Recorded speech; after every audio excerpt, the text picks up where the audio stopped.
Trout Routes combine stream maps and river data to help you find fishing access faster. Be confident on the water with fishing access points, real-time stream gauges, and public access, now brought to you by Onyx Maps. Whether you're looking for blue lines, gold medal rivers, or something new in your backyard, Trout Routes has the data to get you on the water fast.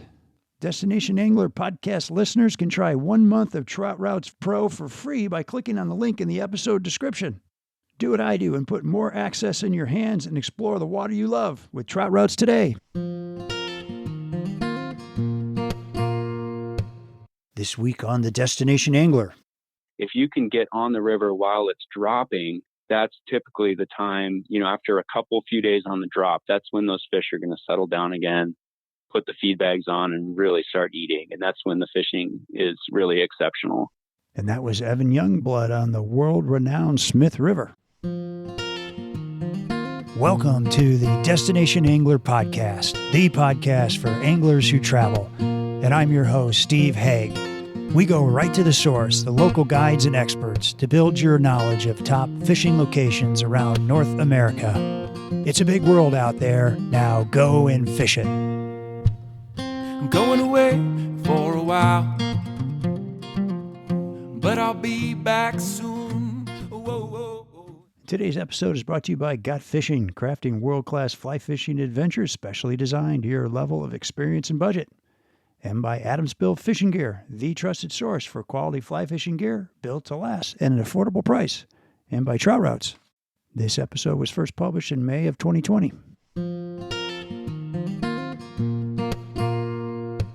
Today, our destination is White Sulphur Springs, Montana, and the fabled Smith River.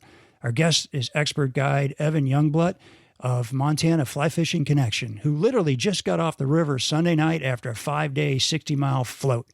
So let's find out why the Smith is so famous and the envy of every trout angler. Evan, welcome to the show. Thanks, Steve. Great to be here. Yeah, glad to have you. Hey, so how was the trip? Oh, it was great. It was a great trip. Absolutely. Yeah, we had a really good time. The fishing was good. And, the weather was just what you would expect from the Smith River in May. So we started in snow at Camp Baker. And by the time we got down to Eden Bridge at the end of the trip, it was about 70 degrees and sunny. And we encountered everything from, rainstorms that felt like you're in Portland, Oregon to 40, 50 mile an hour winds and kind of everything in between. So it was quite the adventure. Absolutely. Wow. You got to love fly fishing to do that, right? Yeah, absolutely. Absolutely. It's great because when you're out there in that kind of a weather, you really don't have that many other people that are out there. So we pretty much had the river to ourselves for this trip. It was great. Yeah, that's a bonus for going in May for those brave souls that want to go this early. Yeah. So what's it like rowing for 60 miles? Well, it's really a really fun experience for sure. It's such varied terrain. I really love rowing the Smith because it starts out in these winding meadows as a meandering meadow river that has lots of big bends in it and is, very sinuous.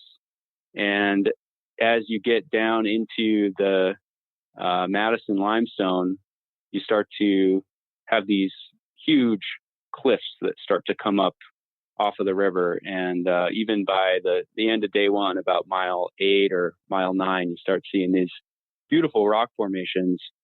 And that just continues to grow, and the canyon continues to deepen as you get into day 2 and day 3. So that, by the time you're deep into the canyon there, you're fishing these little pockets against these 300-foot tall limestone walls and picking trout out of these little foam pockets that are right up against the limestone. So it's a really fun experience, a really different kind of fishing than I guide. It's a very unique river. Absolutely. Yeah. Well, and it's famous partly because it's so remote, and it's a 50, 60 mile float with no roads, correct? Yeah, that's right. There's one put in and one takeout. And so from Camp Baker at the put in to Eden Bridge is 59 miles. And there are a few kind of summer cabins and little holdings like that, but you really don't see a single road for the whole time. There's no other place to get your boat in the river, and it really feels like a true wilderness experience while you're out there. It's a really neat way to get out and really have an incredible experience for 5 days.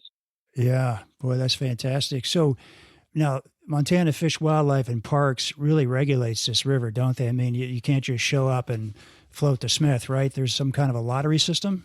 Is that right? Yeah, for private floaters, there's a lottery system that they open every year. And it's kind of one of those things that everybody's talking about in the springtime in Missoula. Everybody's asking, hey, did you get a Smith River permit this year? Because it is really hard. I'm not sure of the numbers exactly on how many people apply versus how many people get permits. But from what I was looking at, I think there are right around 1,400 permits that are issued annually. And I would imagine that there's at least 10 times that number of applicants. And so it's the only river in Montana that's permitted. Oh, okay. And I was actually just talking with one of the landowners down there on this last trip about why that came to be. This guy, Vic, who owns actually a small little cantina and bar that has a 7-hole golf course and a few cabins down there. Wait, in the middle of the float? Yeah. This guy has this place just for floaters. Just for floaters. The craziest thing. Golf? Yeah, you can play 7 holes of par 3 golf. I had no idea. He sells the best ice cream sandwich that you can find in Montana. And you can get ice, you can get water. And he has a special cocktail that he makes called Deep Creek, which is a real troublemaker. Like he bring it out on fire type of a thing, or what is that? It's basically like 9 parts really, really bottom shelf gin, a splash of orange juice, and a splash of club soda, and that's about it. I don't think I'll try that tonight. Yeah, boy, that sounds like fun though. That might be worth the float right there, just to hit Vic's place, huh? Yeah, absolutely. So I was talking with Vic this last time we stopped there for a minute. His place is called Heaven on Earth, actually, and it's been in his family since the early 1900s. I think he was saying his great uncle purchased the land back in 1917, and they started outfitting trips down there pretty soon after that, where they had a couple of cabins and they would bring people down to go actually do some wade fishing down there. And it has grown into this really nice spot for floaters to stop and take a break and resupply, and also for folks that want to come down and stay to come down and get a room at this cabin. So Vic was telling me some about before the permitting system. I think the permitting system was established back in the 90s. And he was saying, before there were permits, this river is, it's so beautiful and it's such an incredibly unique trip that it was just almost too popular. And so you had so many floaters coming down the river. There were no established campsites. They were having problems with people leaving trash everywhere. There were actually some folks that were breaking into some cabins on the side of the river. And the crowding was just getting to a point where it was really detracting from the trip, where it was kind of like the whole river was just filled with, rafts and drift boats and tubes and kind of everything you can imagine. And so rubber hatch. Yeah, absolutely. Absolutely. And so it was interesting to hear from him because, back when there were more people, obviously he was getting more business. And he was saying that even though the permitting system has limited the number of floaters that come down and the amount of business that he gets, he is totally in favor of that permit system because it really has brought the river back to feeling like a wild place. And so it's really great. Yeah. Since that permitting system has been established, there are established campsites that we stay at. There are protocols at every campsite for leave no trace. And it really does feel like you're out in the wilderness again. And so, yeah, it's a really tough permit to get. And if you have one, you're the most popular guy in town. and everybody's calling you and trying to get in with you. New best friend. Yeah, for sure. What about the outfitters? I mean, so there's just a handful of outfitters that are allowed to take trips. And how often can an outfitter run the Smith? Yeah, so I think there are 7 outfitters that have permits to run the Smith. And it all depends on the number of user days that they own. The Fish, Wildlife, and Parks has established like a user day system. And so each individual outfitter owns a certain number of user days that they can use, or I guess launches that they can use throughout the season. Okay. And so each outfitter has a different number of launches. Joe Sowerby, who I work for with Montana Fly Fishing Connection, has a lot of launches. I'm actually not sure of the number of launches that he has, but I think that he has the second most launches for the Smith. And so, yeah, what a lot of folks will do is if they don't draw that permit for themselves, they'll call an outfitter, and you can buy an outfitted trip to be able to see that and get some guided fishing and some really expert knowledge on where those fish are too. Right. Do these trips go pretty fast? Yeah, Joe's already booking trips for 2021, I guess. So he has a few trips booked for next year, and typically he books about a year in advance.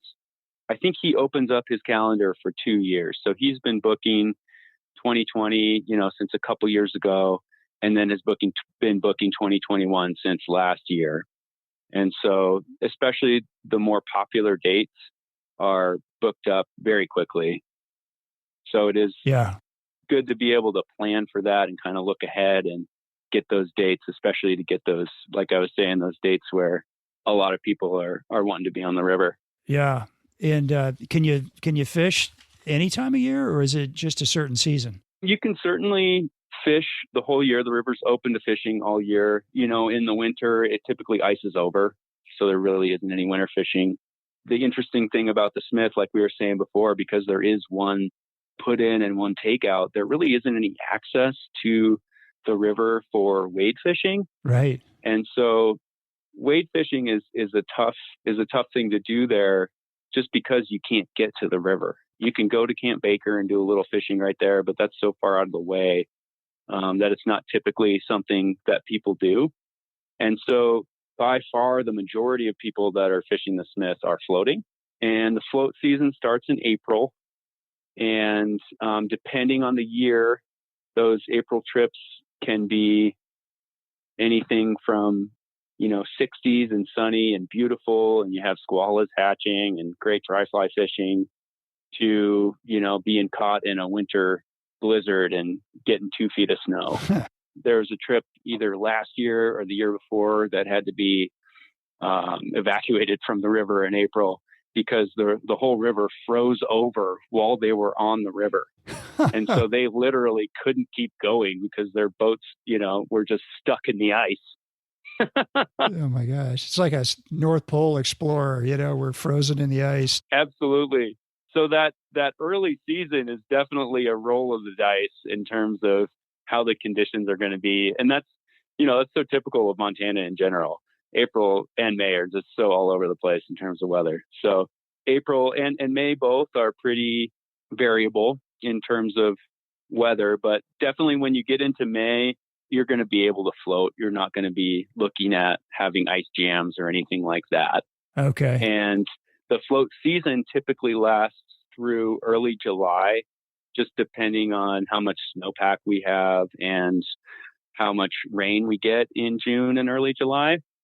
But this river drops and gets low enough that you're not able to float it after, on the typical season, about mid-July or so. Oh, really? Okay. Mm-hmm. So we say that about 200 CFS is about the cutoff for us in terms of being able to float it reasonably and not have to get out and basically push your boat down the whole river.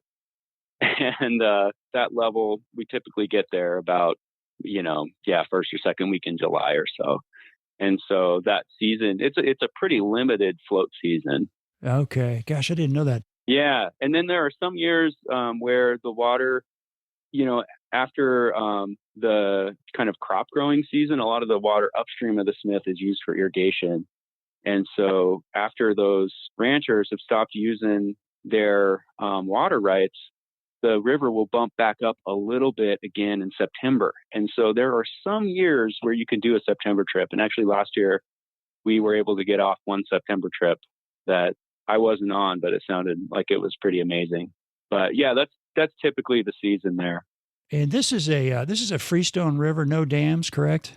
Yeah, no dams. It's a freestone, and it's unlike a lot of other rivers I fish, Steve. It's really variable in terms of the conditions that you encounter throughout the season. Yeah, it's almost never flat in terms of the graph of the water. Like it's either rising or it's dropping, and that's from there's a lot of the basin is a big catchment basin, so it gets a lot of rain from a wide area around it.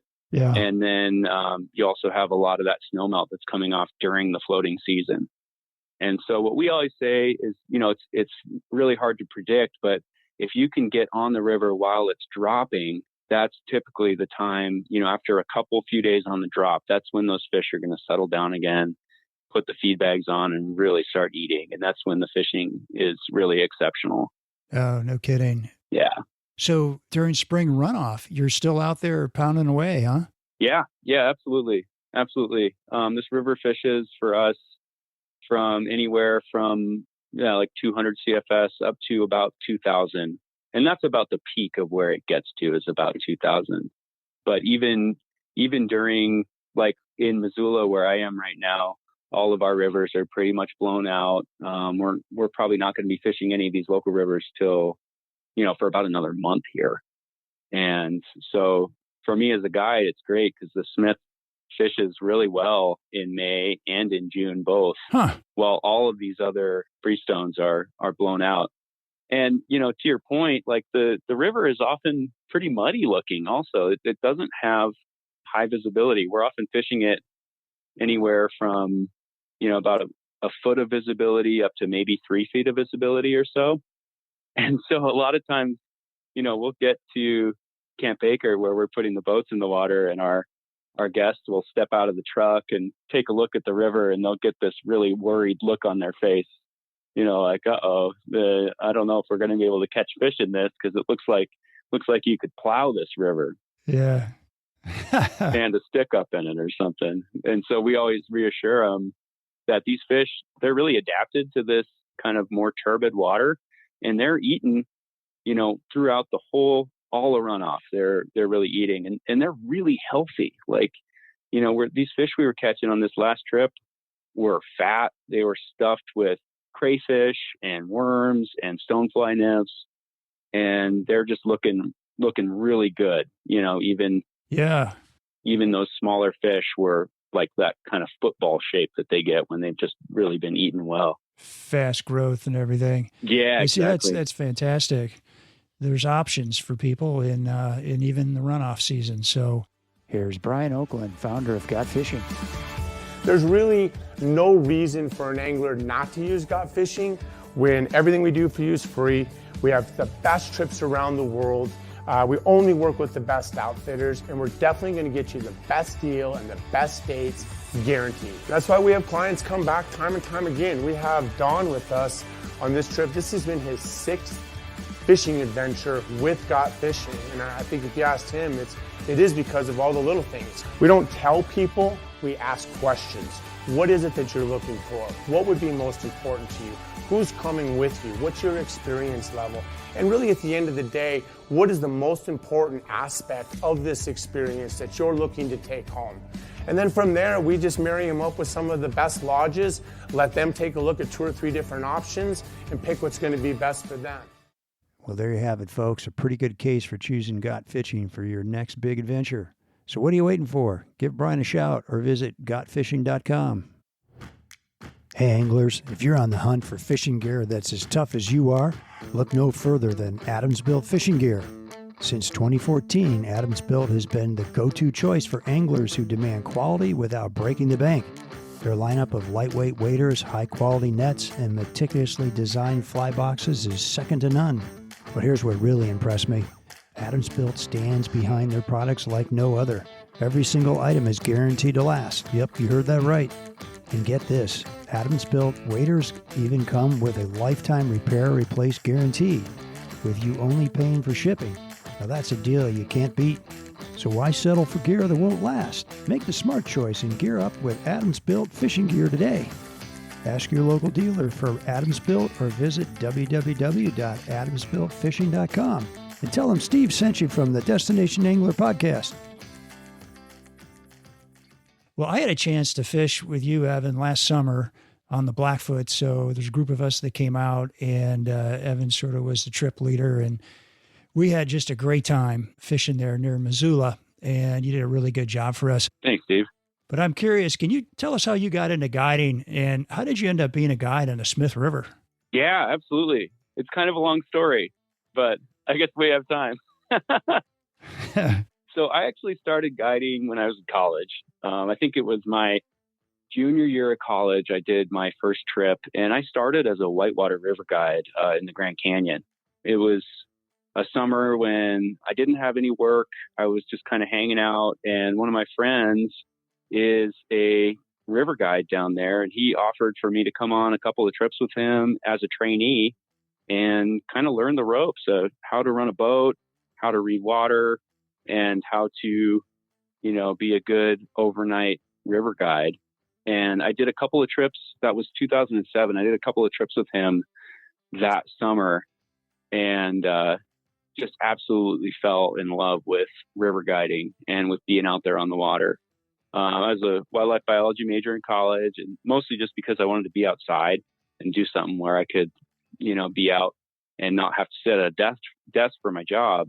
And discovering that I could go out and take people down a river and get paid for it was like kind of the most amazing thing to me. It was like I was kind of pinching myself, like, am I dreaming here? This is incredible. Man, I can do this. This could be my life. Exactly. So yeah, that's kind of where I cut my teeth, was in the Grand Canyon. And I ended up working down there for 6 seasons, guided right around 50 trips, and that's a 300-mile trip that has about 150 rapids on it, some of which are class 4. Wow. Really excellent water, excellent trip. And I met my wife down there too. We were dating at the time. And after, we dated for, I think, 4 years or something like that. 5 years, I kind of took my time and asking her to marry me.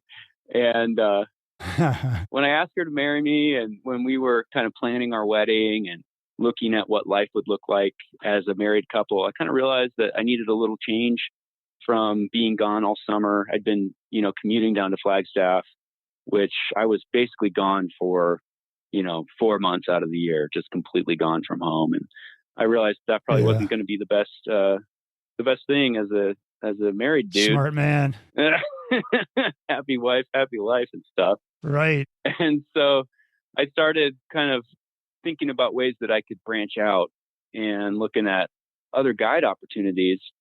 And, having been a passionate fly fisherman since I was a little kid, it just really made sense to me to look into guiding fly fishing. And so after 6 years of being a whitewater guide, I, just kind of made the switch, and one summer jumped over to working as a fly fishing guide, and actually did 2 seasons at a guest ranch that we have here, kind of nice. A couple of great training seasons. And it was a great way for me to, learn how to row for fishing, which is an incredibly different type of rowing than whitewater. I was used to pushing down every river and trying to have as much momentum as possible. And these guys that are training me are like, no, man, you got to pull. You got to slow the boat down. Yeah, and I'm like, way. Pull? Yeah, other way. What's that all about? And so after a couple of years there, I went out on my own as an independent contractor. And that's when I met Joe. Mm-hmm. And one of my friends, Matt Benson, had been working for Joe the year before. And I was just putting my name out to every outfitter in Missoula, trying to drum up as much work as I could for that first season. And I just remember my friend saying, hey, have you talked to Joe Sowerby yet? And I said, no, who's that? And he's like, oh, well, he runs these Smith River trips and da-da-da. I think you'd be a great fit because you have all this overnight river trip experience. And so I ended up calling him and left him a message. Didn't really think anything of it for a while. Didn't hear back from him for 3 weeks or 4 weeks or something like that. And it was about I think mid-May or maybe even early June. And Joe kind of called me out of the blue and said, "Hey, do you want to still work these Smith River trips for me?" And I was like, "Oh my gosh, yeah, absolutely." So he had me come out and do a check float and show him that I could row a boat and that I wasn't going to row into all the cliff walls down the river. And then put me out there on the river, and I got to run a lot of gear boats and do a lot of the kind of more campsite of stuff for the first few trips to learn the river and learn all that stuff, and then kind of jumped into guiding toward the end of that first season. And I tell you what, it's absolutely my favorite river to work on. It's a extremely fun river to fish. It's a great river to guide, and it's just such a unique fishery that I feel super fortunate that I'm able to be a part of this team. And it's a really cool guide team that he's got too. So that's the brief story. Now that's good. That's a good story. Okay. Now, before the show started, you told me about this job you had in the Grand Canyon as a swamper. What's a swamper do? Oh, sure. Yeah. So the swamper is the guy that does everything that nobody else wants to do. He sets up the toilet, which we actually call the groover down there. Back in the day, I guess they used to use these 20 mil ammo cans as toilets, and they didn't have any seats from them. And so you'd sit down on this thing, and then you get up and it'd leave a couple of grooves in your butt. So they call it the groover. The groover. Oh, that is hilarious. So you get groover duty, as the swamper. You got to go set that whole thing up and take it down. You're schlepping gear off of the boat. You're doing all the dishes. You're waking up at, 5 a.m. to get the coffee water started. And, it's like kind of, I guess, paying your dues basically, and really starting by just showing that you have the work ethic and you have the desire to get through that period and do all that grunt work so that you really can learn how to run the boats and all that kind of stuff. So yeah, it's a fun time, but it's a lot of work too. Well, did you meet your wife before or after you were doing the swamper job? Yeah, I was a swamper when I met her. Yep. Oh, really? So she took you on even as a swamper, huh? She sure did. She knew. Yeah, she might have seen my potential or something like that. I don't know. There you go. She saw the potential in you. So did Joe. Yeah. So, that's cool. Yeah, absolutely. You mentioned something a second ago about gear boats. I was going to ask you, so how do these trips work? So I'm thinking, here you go, you're launching with all your clients, and are you just piled high with food and beer and wine and everything, tents, or what's this gear boat thing? Piled high is the best description that you could say. Absolutely. We have 2 gear boats that run every trip, and they pretty much carry everything that we need for the camp. So all the food, all the wall tents, all of our client tents that they're going to sleep in, and everything else. So those guide boats can be as light as possible when they go down the river. And the gear boats are 2 18-foot rafts.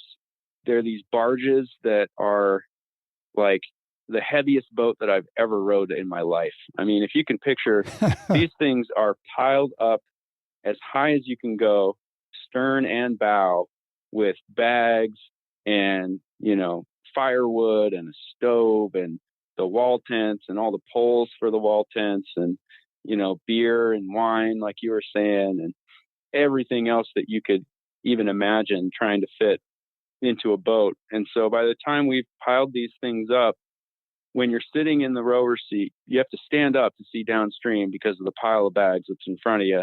And the same thing looking back. There are these huge mounds of bags that are just strapped on. Yeah. And the boats weigh more. I mean, like I was saying, they're the heaviest things that I have ever rowed. And so I'm always joking that you have to start making the move to get away from the cliff wall, 3 bends up above where you're actually wanting the boat to go so you can get it moving and get that momentum. Oh my goodness. Sounds like camping in the 1800s, where they just took massive, like Lewis and Clark and their keelboat, Absolutely. Thousands of tons of, man. Well, now how do you keep those wall tents warm in the April timeframe in a snowstorm? You got a stove you pack along? Yeah, we bring a wood burning stove, and we set that cool. up. We bring 2 wall tents on the trip. One is like a larger wall tent It's like I don't even know how big it is, 16 by 28 or something like that. That's where our kitchen is. Yeah. So we do all of our cooking in there. And then we bring a smaller wall tent where we set up a couple of tables and that stove. And that's kind of where all of our guests hang out. Okay. And like on this last trip, I think I was mentioning before, we just had crazy weather. And on the second day, it just poured on us all day. And, usually in Montana, the old joke is if you don't like the weather, you wait 5 minutes and it changes. Yeah. And it was not like that on this day. It felt more like living in Portland, Oregon than it did being in Montana. Huh. And so, we're coming in from a long day of fishing and we're drenched to the bone and cold. And I mean, even Gore-Tex couldn't keep all that rain out. And so, wow. We pull into camp and the wood stove's raging and they've got that tent up to like 80 degrees and got a couple of bottles of wine open in there and some good appetizers and stuff. And it's a great way to land at camp and get warm again. And it really is a lifesaver when it's snowing or when it's raining like that. It really makes it a heck of a lot more comfortable. Moves the misery index to the right quite a bit when you can tell your clients that you've got a nice campsite coming up with a fire going and everything. I like that, the misery index. Absolutely. Well, I mean, if you're out, you can't be too miserable if you're floating the Smith River, but that does sound tough. But I imagine you've got equal number of fantastic days on this river as well. Absolutely. Let's switch gears a little bit and let's talk about, what you're doing to catch fish. And it's okay to geek out here. Tell us how you're getting fish in high water and, water that's rising, water that's dropping, maybe different times of the year. Give us a little bit of the info on that. Yeah, absolutely. I'll just take you through a season. So, starting this May trip, I think we launched on May 7th. That's one of the earliest trips that we do guided. I think our first trip is usually May 1st. And on these first few trips, it's really dependent on what the weather is doing. But we do start out with generally kind of like middle to higher water. And we'll have squallas that are hatching, which is that, spring stonefly that we get here in Montana. The Bitterroot's famous for that squalla hatch. Yeah. And the Smith gets a good squalla hatch too. So if it is kind of that nicer window weather and the water is a little bit lower, we do a lot of our fishing in like boulder gardens and along these big limestone walls that come up along the river. And this is one of the things that's super unique about this river is that a lot of the fish, and especially a lot of the big browns, which are really our target, the typical fish in this river is probably 14 to 16 inches or something like that. And there are quite a few browns that are 18 to 20. And the biggest brown trout that we have landed as a group was 27 inches a couple years ago. Nice. Will got a 27. So we have shots at these really nice big browns. And the cool thing is that a lot of these fish live right up against the cliff walls. And so it's this limestone formation. I think I mentioned earlier, it's called the Madison Formation. It's about 350 million years old. And, limestone's pretty porous to water. And so what happens is as the river flows, it flows directly up against these cliffs. And the cliffs shoot up about 200 feet, if you could picture that. So you're fishing right up against these cliff walls. And it'll actually make these little divots in the cliff. And so you're coming down a cliff wall, and there are these little indents in the cliff. They're about, some of them can be the size of a basketball hoop, that small, up to, maybe something that's 3 or 4 feet across. But a lot of those are just, you're covered in foam. We just call them foam pockets because the water kind of swirls back in a little eddy back in there and catches a bunch of food. And I think a lot of those also have a cutaway like below the river where those browns can tuck up in there and get out of the current also. So it's kind of the perfect habitat for them. They've got a great place to rest and hang out where they're protected, and then also easy access to a lot of food in these pockets. And so in these early May trips, when the water conditions are right, between about 400 and, or I guess even lower, 300 and 700, 800 CFS, we're fishing those cliff walls where we'll come down with the drift boat and we will try to stop the boat in the current. We're rowing hard enough that we can basically stall the boat out, and you're having your angler make these sidearm casts to try to sneak the flies up and under the cliff wall to get into these little foam buckets. And so we're usually throwing like a dry dropper in there. So some kind of a squala pattern, or even like a chubby Chernobyl, something like that, to a fairly shallow dropper, about maybe 18 inches or 20 inches. And for droppers, it's pretty simple. We use a lot of Pat's rubber legs. We use little like zonker flies, little rabbit zonkers. Yeah. Or little crayfish patterns even, or a lot of the early season. So we're throwing that rig into those foam pockets and then piling a few stack mends on top of that. So you get your cast in there, and then you throw 2 or 3 good stack mends, boop, boop, boop. And the idea, and then you high stick in there. And the idea is to get the fly to just sit in that foam pocket for as long as possible. Now tell people, for people that are like newbies here, what is a stack mend? Oh my gosh, a stack mend is so much easier seen than described on a podcast. All right. We'll put a link to a video on a Yeah, I'm doing this stack mend like with my hand. You just show me, man. Right? Exactly. I could show you a lot more easily. I mean, it's basically the same.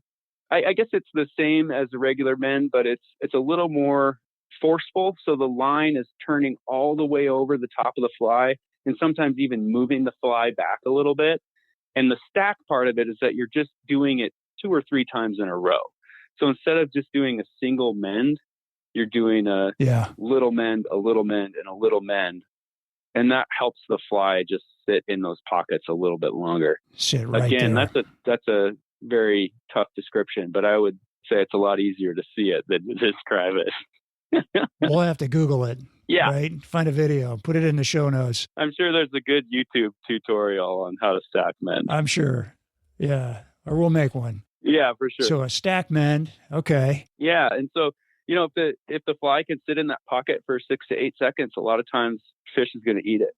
And what's really interesting about this river is that, sometimes if the fish doesn't eat it on the first try in there, we've got the boat stopped along that cliff, and we're actively back rowing to hold the boat in position so that the angler gets multiple shots at these spots. And sometimes the fish won't eat on the first drift. They won't eat on the second drift, the third drift. And then something happens with either the fly gets right in front of their face, or the current changes just a little bit within the eddy to bring the fly right to the fish. And so a lot of times it takes 4 or 5 repeated drifts in the same foam pocket to get them to eat. You got to punch them in the nose. Yeah, exactly. So that's like typical for like a lower kind of water trip, right? Where we've got stoneflies hatching, we have those lower conditions where those fish have moved over to those cliff walls. And then if we're kind of staying in May, a lot of times in May, we'll start to see the river bump up, just like every other river around western Montana, with snowmelt and rain and everything else. And so after the river passes about 1,000 CFS, those fish start pushing off of the cliff walls. And one of the big things that Joe has taught me about this river is that really you can catch fish at any water level. Even if it's really high, those fish push off the cliff walls, but they got to go somewhere, right? And so they go often to the inside bends. And so if we're on trips that the water is higher and it's too fast for them to hold along the cliffs, what we'll do is change up our strategy a little bit. And we'll change from a dry dropper style rig to a shallow nymph rig. And, I'm talking maybe 3 feet, maybe 2.5 to your first fly, real shallow. Huh. And we'll actually find these nice soft seams on these inside bends and get out of the boat and do some wade fishing there. And that rig, we're rigging up the same kind of a thing, like a stonefly on top. And then we're putting a San Juan worm below that. For me, like a bright pink works really well. I feel like the fish can see it a little bit better. Some of my other guide buddies use brown and red. I don't know if color is as important as putting it right in front of them, but what we'll do is we'll just sit on this inside bend and just make repeated casts into that soft water. And I mean, sometimes almost invariably have to tell my clients to fish closer to shore because, we're used to throwing casts kind of out into the seam and at least fishing a little bit out into the river. And so when the conditions are like this, the fish it's way too fast for them to hold out there. And so you're literally sometimes fishing like the indicator is coming a foot from where you're standing, right off the bank, right there. And it's a little muddy, so they can't see you, right? Exactly. Yeah, you can get real close to them and they can't see you. So we've had a lot of success fishing on those higher water trips. We've had a lot of success fishing with that style where you sit there and it's all about persistence again. Like you just make cast after cast after cast. And eventually, I think you were saying, like, basically you hit them in the face, all right? And they see it and then they eat it. Yeah. And the great thing about those insides is that every fish in the river gets pushed to that inside. So you're catching the big ones on the inside in addition to all of those other fish as well. So, on this last trip. That's a tip. Yeah, on this last trip we were on, there were a couple of 20-inch browns that were caught on inside seams, nymphing like that. Yeah. And that skinny water there. Yeah, that's a big tip because you were telling me like, man, there's people that just don't figure that out, right? That they just keep pounding those walls and the trip's kind of a bust and, they just needed to switch it up. Exactly. And it's tough. Like even for me, it's kind of tough to want to get out of the boat. Like there's something about just fishing from a boat and fishing pockets. And there's something about that that's really fun. And also something that's really time effective where you're really making good time going down the river. And we're, on average, we're floating 10 to 14 miles a day. And so it's kind of counterintuitive to like stop and get out of the boat and spend a lot of time at each spot because you're thinking like, man, I got to like make some time and actually get to camp here before dark. Yeah. But that can be a really effective way. So yeah, kind of the next hatch that we have after that squala hatch and after we get some of those higher flows is salmon flies. And, salmon flies don't last a long time on this river. I'm sure everybody's probably pretty familiar with those, but they're big stone flies, orange, look like little hummingbirds out there. And we typically get that a little earlier than other rivers around Western Montana. So you're looking at stonefly or salmon flies hatching sometime in late May, generally into early June. Okay. And then our real bread and butter hatch that we get on the Smith is our golden stonefly hatch. And the reason that that's a lot more of like the real meat of the fishing we do is that those bugs stick around for a lot longer. So salmon flies are really interesting on that river because they're kind of there and gone almost in the blink of an eye. I've done trips where they've been starting to hatch at the end of the trip I'm on. I'll jump on the next trip a couple days later and I'll go back up and it'll already be over by the time that I'm coming down. Over. Yeah. So it really is like 3 days of magic where those fish are just, exploding on top, and you'll look down a wall and you'll just see pop, pop, pop, pop, right? Fish eating these salmon flies. That sounds great. It's awesome. Yeah. When you hit it right, it's really something else, but it's a hard one to time. So the golden stones are much more of a longer hatch. They hatch from about early June through pretty much the month of June there. And so that's when we'll start fishing, those more golden oriented patterns, water walkers, chubby Chernobyls, bullet heads, a lot of those kinds of bugs. On the Smith, it seems like the fly is important, but it's not necessarily as important as putting it in the right spot. So I always tell people to focus more on where you're fishing than what you're fishing. I see. Yeah. So if you even have a bug that's kind of in the neighborhood of what they're eating and you put it in front of them, it doesn't get a lot of fishing pressure. And so those fish are usually willing to eat a fly, even if it's not exactly what they're looking for. Like on some rivers, you have to match exact size, exact color, exact profile. We're not worried about that quite as much on this river. We're kind of more looking for where they're living than what they're eating. That's a really good tip. You were talking about tippets with me before the call here. Talk about that. Thanks for mentioning that. Yeah, so I'll tell you a story. My first Smith trip that I ever did, I'd never fished this river.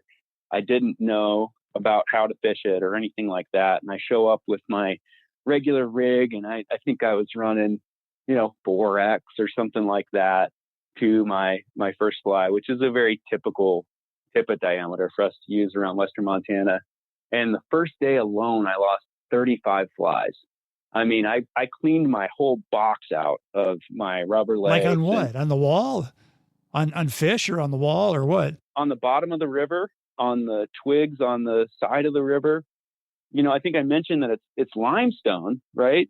Yeah. And so it's a pretty sharp rock. And the bottom of the river is mostly limestone also. And so, pretty much any time that bug would get tangled or even the tippet would brush against the limestone, it would get a little bit of abrasion in it. And, 4X being what 4X is, it doesn't hold up for very long in that kind of condition. So I learned really quick that you can get away with using really heavy tippet. And so for me personally now, I think I was telling you, I'm running a pretty short, for my dry dropper setup, I'm running a pretty short leader. I'm running about a 5 to 6.5 foot leader to my dry fly. And for my tippet to my dry fly, I'm using 15-pound mono. Oh, wow. Yeah. And the river, like you're saying, it's turbid enough that the fish can't see it. And so you can really get away with that. And then I'm running 0X tippet to my dropper. And okay, I still actually lose flies along the rocks, but I haven't lost 35 flies again. I was going to say, I think you'd break a rod before you lost a fly with those kinds of tippets. That's amazing. Yeah, for sure.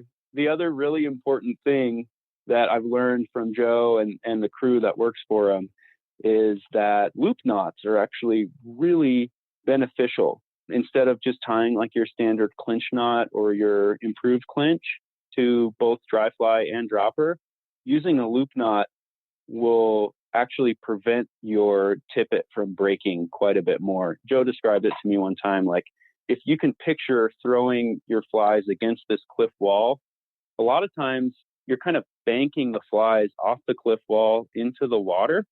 And so they're repeatedly hitting this limestone and then dropping into the water. And if you have a clinch knot, the knot is what's going to hit the wall every time first. And so, I mean, you could be using 20-pound Maxima and you're still going to break that knot because you're just going to repeatedly hit it against the wall and it's going to get weaker and weaker and weaker until it breaks off. With a loop knot, though, that loop turns back in the air and the fly hits the wall first instead of the knot. And so that the loop knot stays strong for a lot longer. And that has made an equally huge difference for me. So between using that heavier tippet, I mean, you basically can't go too heavy on this river. And then using loop knots, that's really the recipe for saving flies. And then, landing fish. Like if you hook a big fish and your tippet has some abrasion on it and it breaks off, we all know that's a recipe for heartbreak. And so, yeah. Oh man. I know. There's a few that I can think of right now. So that those loop knots stay a lot stronger, a lot longer, and you can really trust those knots and really reef on those fish, put the wood to them when you do hook those bigger fish. Well, let's do this in the show notes on my website, destinationangler.libsyn.com. I'll find a picture of a loop knot and we'll put that there. And also maybe something about stack mends, and maybe it'd be really cool, Evan, if you could take a picture of your fly box, with crayfish patterns and the things that you really like. Yeah, people would probably love to see some of those flies. That'd be great. We'll put that on the show notes. Yeah, really good stuff here. So I'm also curious on the river, do you see a lot of wildlife? Oh, for sure. Yeah, definitely. We see a lot of birds. There are a lot of black bears that live on the river. Nice. Yeah, so that's pretty cool, especially in the spring when they're coming out of hibernation. Those black bears are out on those grassy slopes, eating grass, getting their digestive system going again. And this time of year, we do see a lot of bears. It's interesting, actually, because the bears, being what they are, have become a little bit of a nuisance because they've discovered that there's a lot of food in these camps. Oh, boy. Yeah, we've had a lot of bear encounters in camp over the years. And it got to the point where the state park actually required everyone to start carrying an electric bear fence with them on the trips. Oh, sure. And that's actually helped quite a bit, where we set up this fence and we put all of our food inside of it at night, turn it on, and then that keeps the bears away. I will say I've seen that bear fence shock a lot more guides than I have seen it shock bears. Yeah, how's that feel? Now you know how your hunting dog feels with that shock collar on him, right? That's right. Exactly. Man. Yep. You turn it all the way up. Whoever draws the short straw, has to set up the bear fence at night. Are you seeing some eagles too? Yeah, absolutely. We're seeing bald eagles. We have golden eagles, all sorts of different hawks. Oh, nice. My favorite bird that we have down there is peregrine falcons. There's a good population of peregrines that live down there, and they're just such cool birds to watch. I remember a couple of years ago, we were floating down below this camp called Canyon Depth, and there's a peregrine nest that's right there. Big limestone cliff on the right side of the river, about 350, 400 feet tall, and they're nested up there somewhere. And as we were floating by this day, the pair was out hunting, and we could see they're hunting swallows, these cliff swallows that live in the cliffs also. And we could see one of the birds up above kind of keeping the perimeter on the swallows, keeping them in one of the, just within hunting distance for the other bird. And the other peregrine was making these strafing runs from way up high in the sky. He'd fly way up, and then he'd tuck his wings and he'd come down. I forget exactly how fast peregrines can fly. It's like 180 miles an hour or something like that. Right. Fastest land animal. And so he's coming down and making these swipes at these swallows, which are equally really agile. And on the third dive down, he actually got a swallow in his talons and started flying away with it. And the peregrine, the other part of the pair that had kind of been helping him out and keeping the perimeter, it was almost like he was saying, like, hey man, wait a second, that's my bird too, like I helped out with this. Yeah. So the other birds started screaming at him and doing that high-pitched peregrine scream that you hear, and they were having this whole conversation back and forth. And the other peregrine actually started coming down and dive bombing his mate, trying to get his buddy, that swallow. Yeah, his buddy. Oh man. And made a couple of these big dive bombs right at him. And it got to the point where peregrine that had the bird was just kind of gave up. He's like, man, this isn't worth it, it seemed like. And he dropped the swallow in midair. And we watched, and this other peregrine sees it, tucks his wings, and just swoops down and plucks the bird right out of midair about 10 feet above the river, right before it hit the river. It was the coolest thing, man. And this all unfolded as you were guiding a client down the river, huh? Yeah, we just caught a fish, and we were kind of floating and just talking, and we just happened to be in the right place at the right time to see that happen. But it was one of those moments where the fishing is really awesome on this trip, but there's so much else about this trip that's really, really rich and really neat too. And it really adds to it. Well, folks, you're hearing some really interesting things from Evan here. And I tell you what, as I'm listening to you talk, Evan, I'm thinking this is why you tip your guide, right? Because,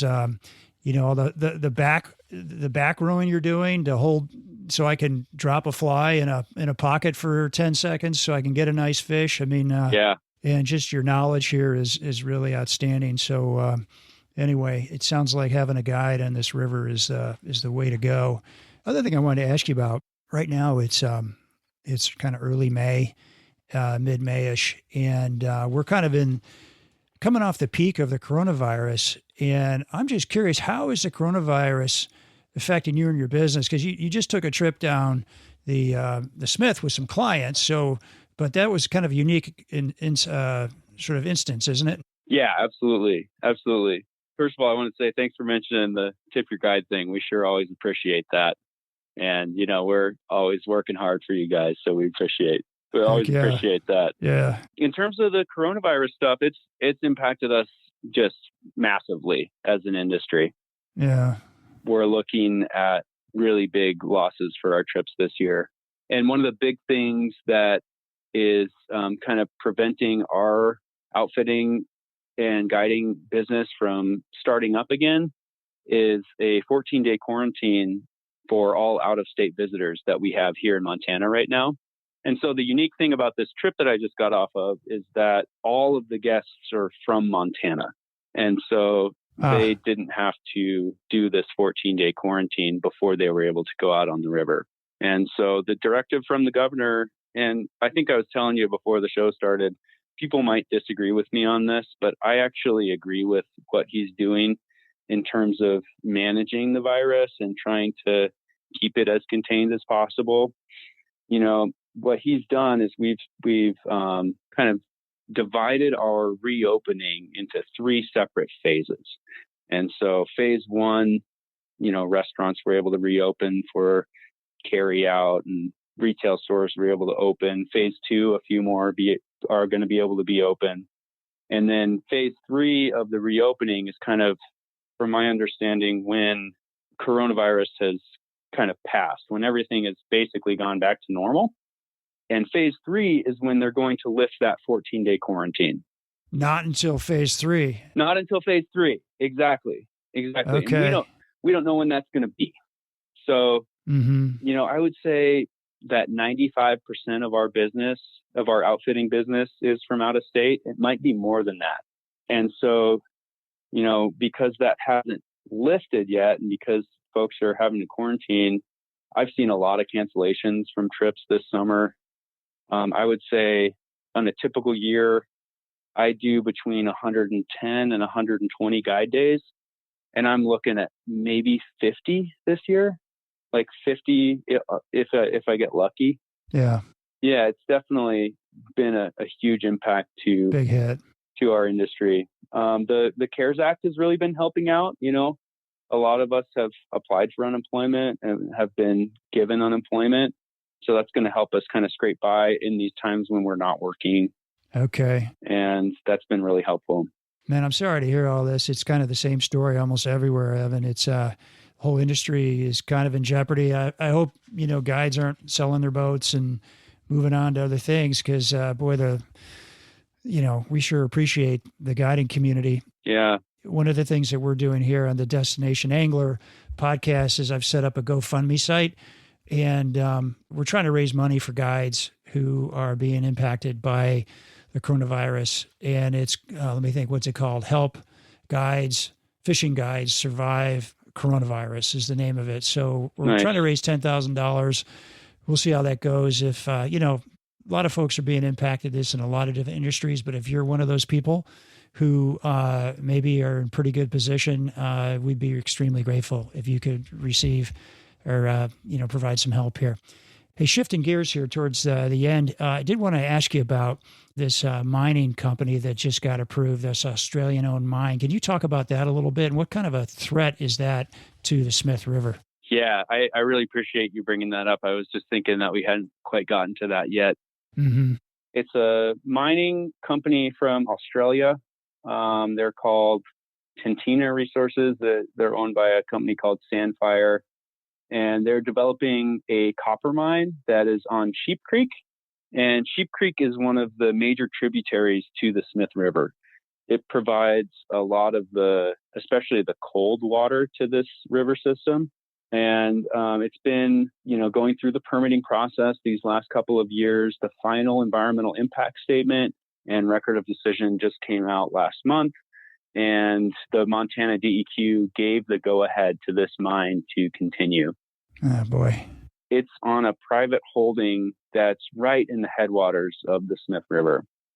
And there's, clearly like a lot of worry. And if if your listeners know some of Montana's history, you'll know that we've already seen a lot of the damage that mining can do, especially from Butte and the copper mining that was done there, and just the massive cleanup and loss to the environment that caused. So, we're pretty concerned about this mine. We're, looking at a lot of different angles for it, but kind of a couple of the things that are particularly concerning to me are, one, that the water that they're going to reuse from Sheep Creek to actually run the mine, they're going to take it out of Sheep Creek and then pump it back in. And that's going to warm that water up significantly. And the water temperatures have already been higher than we would like on the Smith. You're looking at, because those low flows happen, you're looking at 80-degree water temperatures, 80-degree water temperatures sometimes. Coming down Sheep Creek. Yeah, and in the Smith in general. So that's one of the worryings. There's also some concern about acid mine drainage coming from this mine, both from the cement tailings paste that they're using, and then also because they're using explosives to make this underground mine. The concern is that it's going to create fractures in the bedrock where these cement tailings, as they decompose and oxidize, that has the potential to produce acid mine drainage. Mm-hmm. And that could be a major impact to the water quality of the river. Man. And then, they're also going to use, there's nitrates in the river. And along with that increased water temperature, we're looking at large growths of algae as well. And I've been on the river when that algae comes out, and it is not a pretty sight. I mean, we're fishing a single dry fly, and that fly is getting caught in the algae.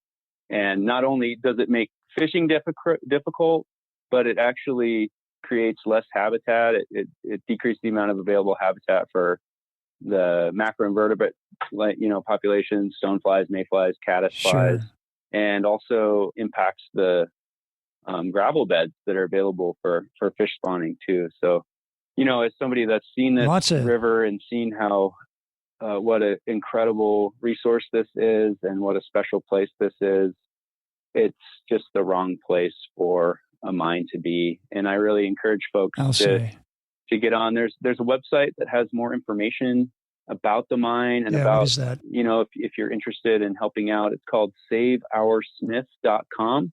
So SAVEOURSMITH.com. And that has a lot of great information about just the Smith in general, but then also the risks to the river from this mine. Okay. We'll put that in the show notes as well. Thanks.